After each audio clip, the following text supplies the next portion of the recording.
mas o que aconteceu que a Bolsa praticamente derreteu aí nos últimos 9 pregões, né? A Bolsa finalizou na sexta-feira, como a gente viu aqui, no patamar de 167 mil pontos, né? A gente ainda está 4% acima do que a gente terminou no último ano de 2025, então um ano positivo para a Bolsa, né? Claro, se você comparar isso com Selic, a gente está atrás, mas não quer dizer nada esse indicador, né? Quase 4% de queda na última semana e 6% de queda nos últimos 9 pregões. Mas o que aconteceu que a Bolsa praticamente derreteu aí nos últimos 9 pregões, né? Talvez derreteu meio forte, caiu 6%, que é uma queda importante, mas acho que talvez a queda mais importante seja desde o pico lá em abril, onde a gente bateu quase 200 mil pontos na Bolsa Brasileira. A gente bateu lá 198 mil pontos, caímos 16% desde lá, né? Então, uma queda importante daquela euforia que a gente estava vivendo em abril. E, basicamente, isso é explicado pelo fluxo, né? Eu fiz um post ali na minha rede social explicando essa ideia do fluxo, e aqui eu trago um pouco mais mastigada para vocês. Então, primeiro, o que aconteceu em termos qualitativos, né? O JP Morgan, que é um banco de investimento de presença global e muito forte, né, em termos de ativos totais, rebaixou o Brasil de compra para neutro nos últimos dias, né? Então, o que ele elencou aqui? Primeiro, volatilidade eleitoral, juros elevados, desaceleração da economia e preocupações fiscais. Obviamente que esses temas eles são quase que o mesmo, né? Mas esses foram os pontos ali principais para ele recomendar o Brasil como neutro, né? O Citi, que é outro banco de investimento muito forte americano também, retirou o Brasil da cesta de moedas brasileiras, cesta de moedas globais ali, indicadas para o carry trade, né? Então, o que significa isso? Investidores que trabalham, que captam dinheiro em economias mais maduras, né? Então, Estados Unidos, Europa e etc., captam num custo de juros mais baixo, que é compatível com aquela economia, né? Então, Estados Unidos, por exemplo, a gente gira ali ultimamente entre 3,5% e 4% de juros naquela economia, que a gente está girando entre 13% e 15%, né? Então, essa diferença, né, com o risco da moeda também, essa diferença faz muitos países lá fora, investidores lá fora, captarem esse dinheiro lá e trazerem para cá para simplesmente ganhar esse trade de juros, chamado carry trade, né? Então, o Citi, ele retirou o Brasil desse destino do carry trade ali, por provável quarto mandato do Lula, né? Então, basicamente, ele tirou da cesta ali que ele recomenda o real e colocou o rand sul-africano. E é isso que a gente sempre fala aqui, né? Para o mundo lá fora, o Brasil não é nada, né? Literalmente, quando você olha lá a planilha de alocação desses investidores globais, a gente está numa linhazinha ali, né? Resto do mundo, né? Rest of the world. Então, a gente está ali junto com a África do Sul, com o México e etc. E isso coloca a gente numa posição muito vulnerável em termos de destino de capital. E eu vou explicar isso aqui, tá? Assim como eu expliquei lá no Instagram. A regra de ouro para a gente que gosta de investir por longo prazo é o seguinte: no curto prazo, o que determina a volatilidade dos preços que a gente vê na tela é o fluxo estrangeiro. No longo prazo, o que determina a cotação que a gente vê na tela é o lucro. O que significa isso? Você pode até comprar hoje e cair daqui a uma semana 10%, como aconteceu com o YouTube 4, né, que caiu 10% em poucos dias, mas isso não quer dizer que o banco se deteriorou 10%, muito pelo contrário, o banco melhorou os seus resultados, né? Então, no longo prazo, o que vai determinar a sua riqueza em investir em Itaú não é essa queda que ele teve agora por conta do fluxo, mas sim a capacidade dele gerar lucros daqui a 3, 4, 5, 6, 7, 20 anos, né? Então, isso explica muito essa volatilidade da Bolsa e traz um pouco de paz de espírito para quem está nessa jornada junto com a gente aqui, né? Eu estou conversando aqui com você toda segunda-feira, passando por exatamente isso que você está passando, então fique tranquilo, porque isso faz parte do processo de investimento e eu já vou trazer aqui uma conclusão muito interessante, né? Outra coisa importante, o nosso giro médio diário, ou seja, imagine uma feira, tá? Da sua rua aí. Se chegar no final do dia, tudo que foi negociado naquela feira vai ter sido, sei lá, 500 mil reais que aqueles feirantes fizeram, né? Aqui na Bolsa Brasileira, a gente negocia 32 bilhões de reais na média de 2026. Parece muito, mas, pessoal, é muito pouco, tá?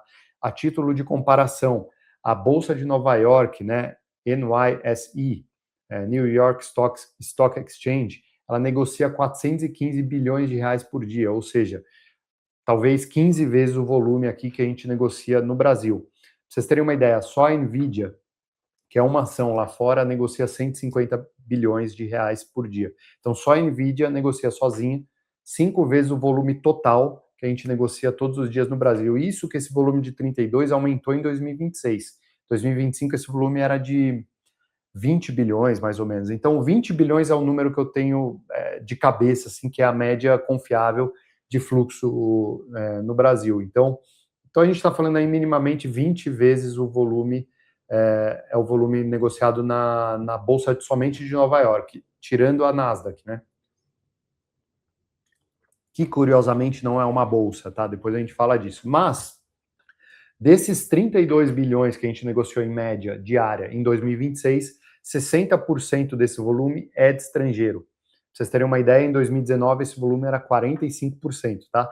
Então, quando a tese lá fora Brasil fica impopular, a gente sente aqui muito forte. Por quê?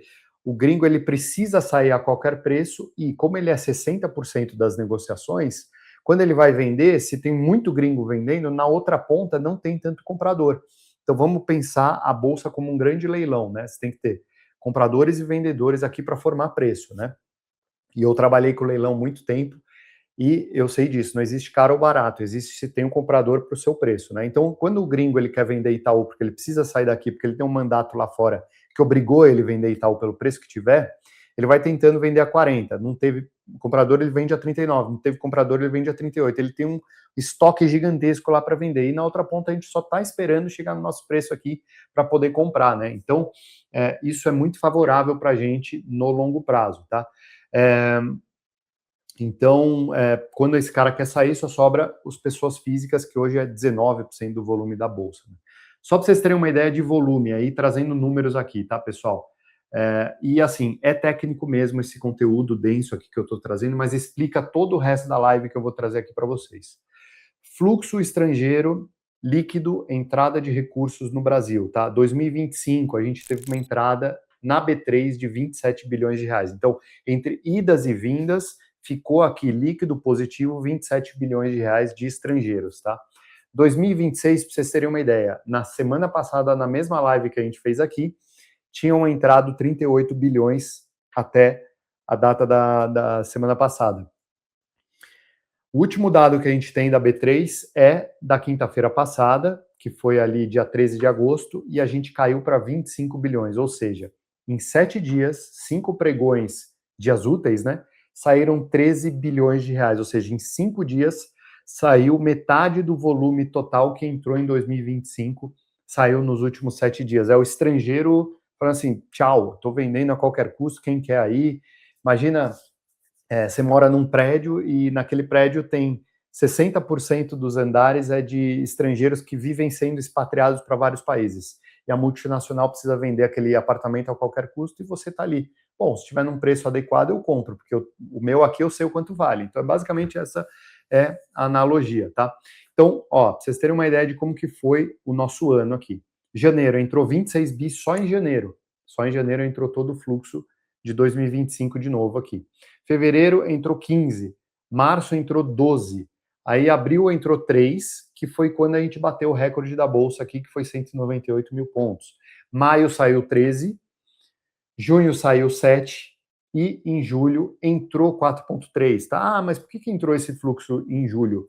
Muito por conta da saturação da tese de IA lá fora. Principalmente o capital ele tinha ido buscar algumas bolsas ali na Ásia, que estavam ligados à tese de inteligência artificial, né? Então, eles foram surfar aquela onda, então, e aí voltaram, né? E aí, em junho, eles voltaram para cá, em julho, né? Trouxeram 4,3 bi, e aí, em agosto, até o dia 13, saíram 15,6, ou seja, a gente superou ali maio como o pior mês de saída de capitais, né? Então, qual que é a conclusão aqui, tá, pessoal? estruturalmente, o que faz o estrangeiro sair ou entrar da nossa bolsa brasileiro é ruim para a nossa economia. Então, o pano de fundo dessa entrada e saída de gringos, né, e essa volatilidade que ele traz, para nós como brasileiros, como economia, como sair da pobreza, como desigualdade social, é péssimo, tá? Então, a gente tem aqui o quê? Irresponsabilidade fiscal, em primeiro lugar, né, o governo gastando mais do que ele arrecada, insegurança jurídica, tudo isso faz com que os juros estruturais do Brasil sejam mais altos, né? Então, vem ali o Banco Central fazendo o contrapeso dessa irresponsabilidade fiscal, tacando os juros lá em cima para trazer o dinheiro de volta para o mercado financeiro e impedir que esse dinheiro fique na rua, gerando mais inflação, né? Isso reduz os investimentos na economia real, então você, eu, todo mundo conhece aqui quem olha para a Bolsa como nós e acha o maior absurdo do mundo a gente investir em Bolsa, porque afinal a gente tem isentos ali, trazendo 11%, 12%, 120% do CDI, né? Então a gente está falando ali de 15%, 16%, basicamente ali de rentabilidade, sem risco, né? E isso faz com que esse dinheiro não vá para a economia real, não gere emprego, né? Então isso faz com que também a nossa bolsa seja pouco desenvolvida, gire pouco, né?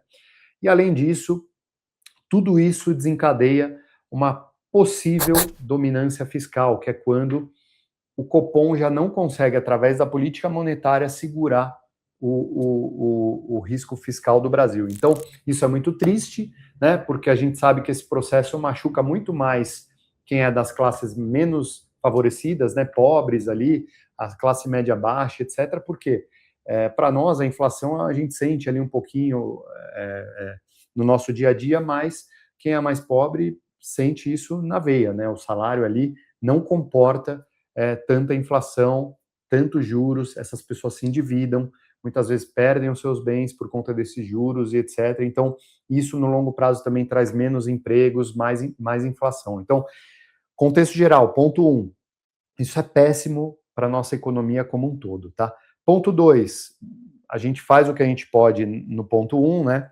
Tenta votar correto, tenta, né, ajudar as pessoas que estão ao nosso redor, né, pagar um pouco melhor a pessoa que está trabalhando na tua casa, etc. A gente tenta fazer isso para tentar reduzir um pouco esse impacto que, no fim das contas, é gerado muito pelo governo que está lá. Isso eu digo federal, estadual e municipal, né? Se eles se endividam, os juros da economia ficam mais altos e machucam essas pessoas, né? No entanto, apesar dos pesares, a gente vive na realidade e a gente não pode fazer nada além do que lidar com a realidade, tá? Então, não adianta a gente ficar discutindo política no grupo da família, não adianta a gente ficar, né, xingando político A, político B, a gente tem que votar correto e fazer o que a gente pode fazer. Então, a gente precisa saber navegar nesses mares, né?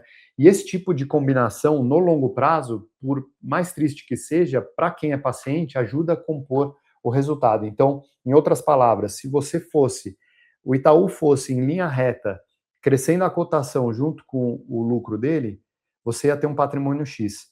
Se ele cresce um pouco assim e a cotação cresce assim, você sabendo pegar nos momentos corretos, muito provavelmente seu patrimônio vai ser mais alto do que aquele se o país fosse um país mais estável. Então, saber navegar nesses mares, saber comprar com paciência, saber segurar o aporte no momento correto, tudo isso vai fazer você ganhar muito mais patrimônio no longo prazo, né? Então, primeiro, para nós aqui, ponto 1, ganhar dinheiro trabalhando e empreendendo, poupar mais do que gastar, aportar em negócios reais da Bolsa, que que sejam perenes, né, que estejam em setores perenes, tenham vantagens competitivas e que tenham margens maiores do que os seus pares, né? Então aqui a gente está falando Itaú, Bradesco, Taesa, ISA, BB Seguridade, Petrobras, Vale, etc. Isso vai fazer você receber maiores dividendos como consequência, aumentar o seu aporte e enriquecer. Então, tudo que a gente vai falar daqui para frente nessa live é mero detalhe, é mero contexto de curto prazo, mas no contexto geral é isso que eu acabei de falar. Se a gente não resolve a questão fiscal do país e não ajusta isso na inflação, nos juros, a gente vai ter sempre um mercado subdesenvolvido, uma bolsa subdesenvolvida, mas com negócios ali muito bons, né? Então a gente tem ainda negócios muito bons dentro da bolsa que você, como investidor, pessoa física aí do outro lado, você consegue tomar muita vantagem, né, em relação a isso. Você consegue muitas vezes ter um resultado melhor do que esse investidor lá de fora ou o investidor institucional do Brasil, que, querendo ou não, ele investe com o bolso dos outros e quando ele sofre um resgate da pessoa física que quer jogar lá no isento, ele também é obrigado a vender para nós, pessoas físicas, no preço de tela, no preço que está. Então, calma, fique tranquilo que, no fim das contas, a gente não precisa ter pressa para comprar os ativos da Bolsa, tá, pessoal? Então, acho que com essa introdução, eu acho que isso mostra um pouquinho da tônica, tá?